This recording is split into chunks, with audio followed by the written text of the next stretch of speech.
Hola, hola, muy buenos días.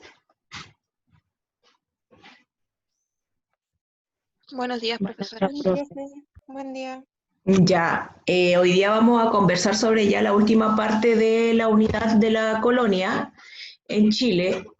El tema que nos convoca el día de hoy es la economía colonial.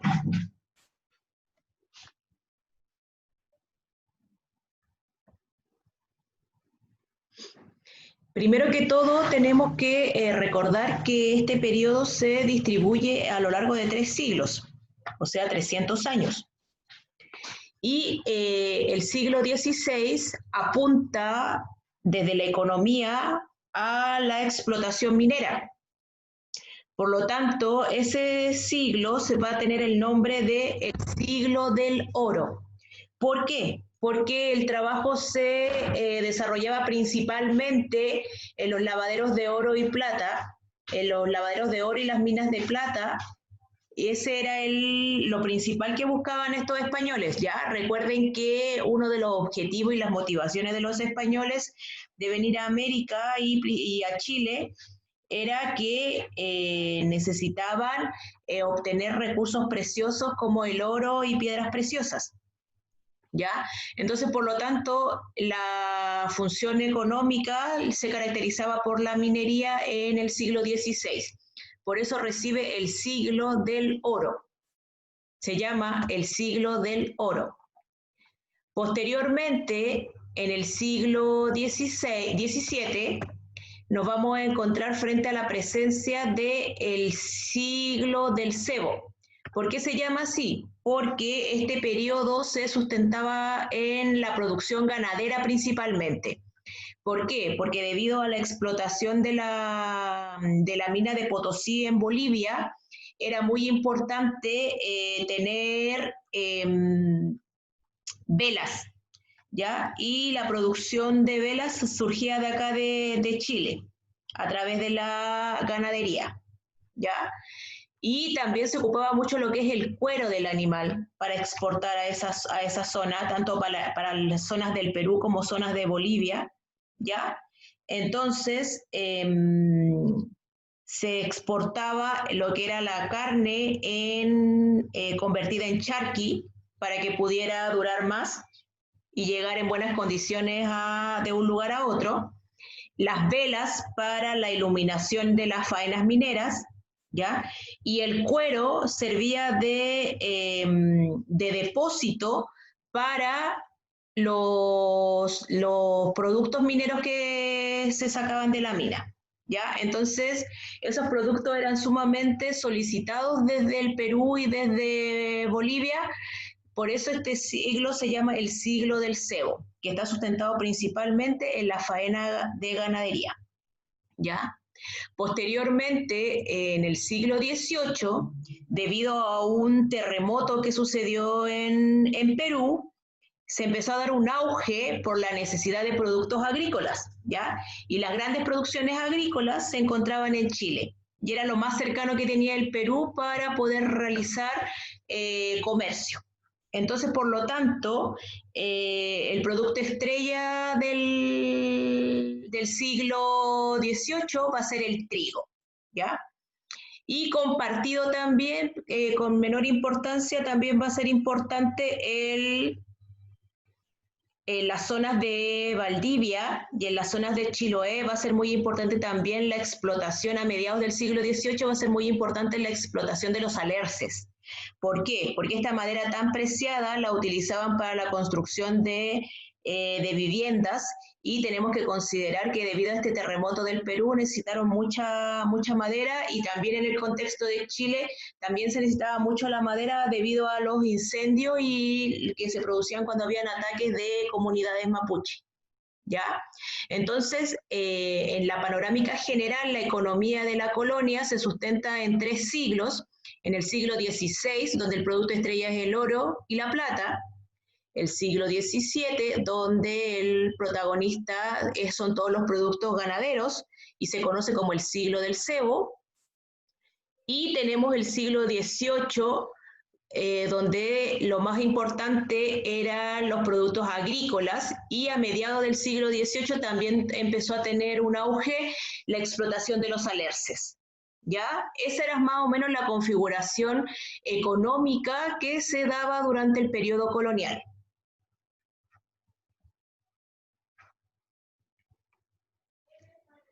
Y también hubo una evolución de la mano de obra. Recuerden que en una primera instancia, cuando llegan los españoles a América y a Chile, la mano de obra era principalmente de carácter indígena, ¿ya? Y funcionaban en este sistema de encomiendas para lo que eran las faenas agrícolas y en el sistema de mitas para las faenas mineras, ¿ya?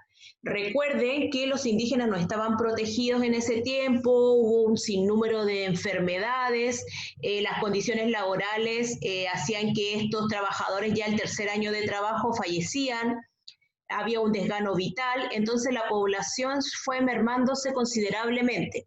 Ya la población indígena se fue extinguiendo, por decirlo de alguna forma, disminuyendo en forma considerable, lo que gatilló que surgiera la pregunta: ¿quién va a trabajar ahora? ¿Ya? Acá, como ustedes pueden ver, en el siglo XVI, cuando llegan estos españoles, el trabajo principal se desarrollaba en lo que eran las faenas mineras y faenas agrícolas, ya a través del sistema de las encomiendas y los sistemas de mita, donde los indígenas eran entre comillas, una suerte de eran esclavos técnicamente de estos señores españoles, ¿ya? Y ellos eran la mano de obra, trabajaban en las minas, en los lavaderos de oro, ¿ya? Pero hubo una gran mortalidad, como ya lo hemos hablado en otras oportunidades. Ustedes saben, principalmente acá se dio en el lavadero de Marga Marga la extracción de oro, ¿ya? Y el sistema de la encomienda. Eso fue lo que caracterizó al siglo XVI, donde el trabajador eran generalmente indígenas, ya sean indígenas de las reducciones indígenas o indígenas capturados en batalla, ¿ya? Posteriormente, en el siglo XVI, no, en el siglo XVII, disculpe, empieza a haber otro sistema económico, ¿ya? Otro sistema laboral. ¿Por qué? Como ya les señalé anteriormente, ustedes saben que la población indígena disminuyó considerablemente, ¿ya? Si bien aún quedan algunos indígenas en carácter la encomienda, esto fue disminuyendo considerablemente. Entonces, ¿quiénes fueron los que pasaron a ocupar estos puestos? Fueron los mestizos, ¿ya? Los mestizos. Recuerden que el mestizaje que se dio en América se origina en la mezcla de los grupos humanos. Recuerden que teníamos a los blancos más los indígenas, salían los mestizos, la combinación entre indígenas y negros, salían los mulatos y salían los zambos. ¿Ya? Recuerden que todo lo vimos en la configuración de la estructura social en la clase anterior. ¿Ya? Entonces, por lo tanto, ya no tenemos esta población indígena propiamente tal para trabajar las tierras en el siglo XVII. Entonces surgen dos nuevas y tres nuevos personajes acá, que es el inquilino y el peón y el mediero, ¿ya? Y también en algunas zonas como el Brasil se dio harto la población esclava negra para trabajar en las plantaciones, ¿ya? Pero en el caso de Chile nosotros vamos a encontrar a los inquilinos, los peones y los medieros. ¿Cuáles son las características de estos tres nueva concepción de trabajo? ¿Ya? El inquilino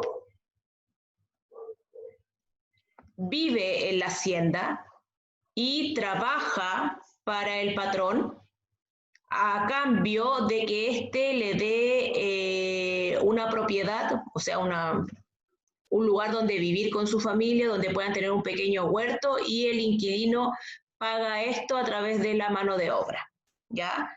El varón trabajando en faenas del campo y las mujeres trabajando en faenas domésticas, ¿ya?